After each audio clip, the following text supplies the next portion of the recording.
what has been happening in the US economy? The Fed prints all this money, yet that money doesn't lose a lot of value. Look at the exchange rate of the dollar versus other currencies. We've had this massive explosion of money printing, big increase in the Fed's balance sheet. But on a relative basis, the dollar hasn't lost a lot of value relative to other currencies, despite the fact that we've dramatically increased the supply.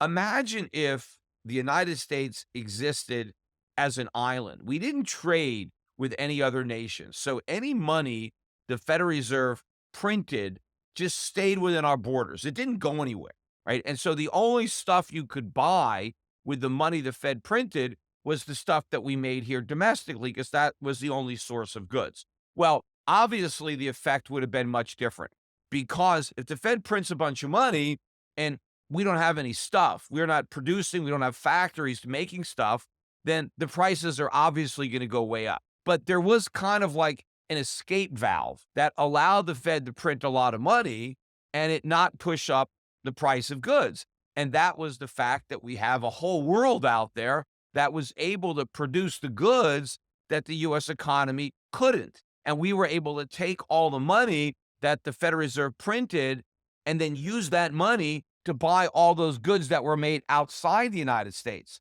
So the Fed prints money, right? The government gets it, sends it to Americans. Americans take that money and buy Chinese goods with it. And now the Chinese send us their goods and we send the Chinese our money. So the money the Fed creates is shipped abroad. So it's not in America bidding up prices, but now the goods that the Chinese produced, they get shipped to America. So now we have all those extra goods to keep a lid on prices. And if you look at the breakdown of the CPI between goods and services, if you just look at services, you've seen a substantial increase in prices, even with the government rigging the CPI, because the cost of services has actually risen by more than what the government admits. But if you strip out goods, you'll see a much bigger increase in prices. Why? Because we can't easily import those services. There isn't a foreign alternative. You can't outsource that stuff because the services have to be performed locally. But when it comes to goods, more and more goods have been outsourced to cheaper production economies like China. And so that's kept the lid on goods prices. And so when you average the goods prices with the service prices, that's kept the measured rate of inflation lower. I mean, think about the low production costs in a country like China, which, 20 years ago, they were just starting out. They went through a long period of time where they had a communist system, not just in name, but in practice. And so you had a lot of very poor people. And as they began to embrace capitalism, wages started at a very low level. And of course, they didn't have a lot of the rules and regulations that we had. They didn't have all these environmental protections. And so the cost of manufacturing and the cost of labor, capital was all much lower in a country like China. And so we were able to outsource that production in order to keep costs down, even as the Federal Reserve was printing money. And of course, the money that we were printing, we were sending abroad. See, now normally this wouldn't work, because if you ran a big trade deficit like the one the US is running, your currency would crash, because your trading partners would have all this currency, but they'd have nothing to buy, because the whole purpose of trade is that you export to import. You have a concept of comparative advantage. And if, as a nation, there are certain things that you can produce efficiently, and there are other things that you can't, rather than producing everything, you produce just what you can make efficiently, and then you trade that for the things that you don't produce efficiently, because maybe your trading partner can produce that more efficiently. And so by everybody concentrating on what they make efficiently and then trading, everybody ends up with more stuff, higher living standards, lower prices.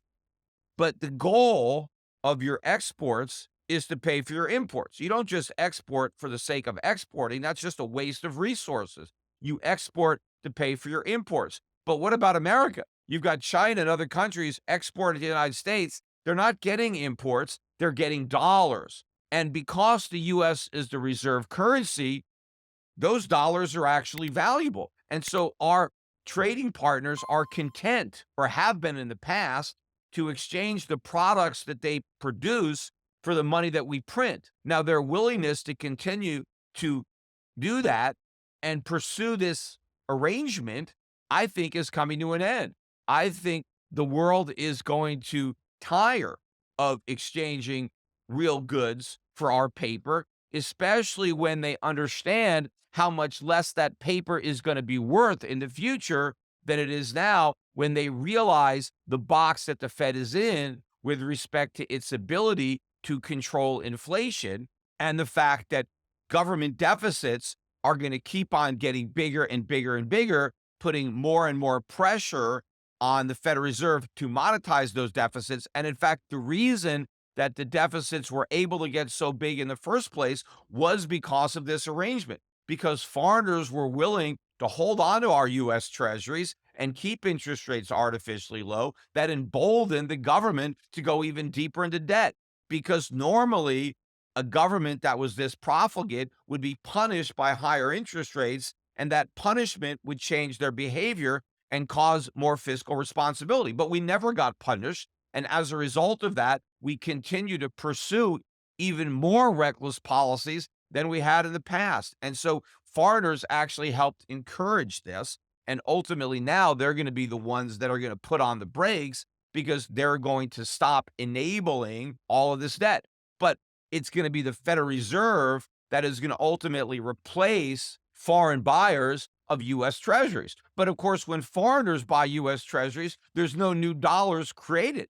They buy treasuries with the dollars that already exist. But when the Federal Reserve has to buy those treasuries, they have to produce even more dollars to finance it, which is inflation. And of course, if those dollars stay here, if they're not exported, then they are going to be bidding up prices. And this is what Powell doesn't understand. We are not going to be able to continue to export our inflation to the degree that we did. And we're going to start to see goods prices rising now. And of course, even if the Fed hadn't increased the pace of its money printing, the benefits of outsourcing our production to countries like China was bound to diminish over time as Chinese wages go up, as production costs go up. There is less of a benefit of continuing to shift production abroad. And of course, as we've shifted more and more production abroad, there's less incremental benefit from shifting more. See, in the early days of outsourcing, we got a lot of bang for the buck. But over time, that impact is lessened. And so the benefit that we got of having our consumer prices reduced as a result of that is also getting diminished. So it was going to happen anyway, but we've now dramatically accelerated it. And of course, there was another big benefit to this arrangement where we run huge trade deficits. Foreigners send us their stuff so that we have goods to buy, and we send foreigners our money, was that foreigners took that money and they bought financial assets. Now, number one, yes, they bought US treasuries, mortgage-backed securities. So all of this worked to keep interest rates low, and that helped prop up the stock market, prop up the real estate market. But they also directly bought US stocks. It wasn't that they just bought treasuries to keep interest rates low to improve stock market valuations.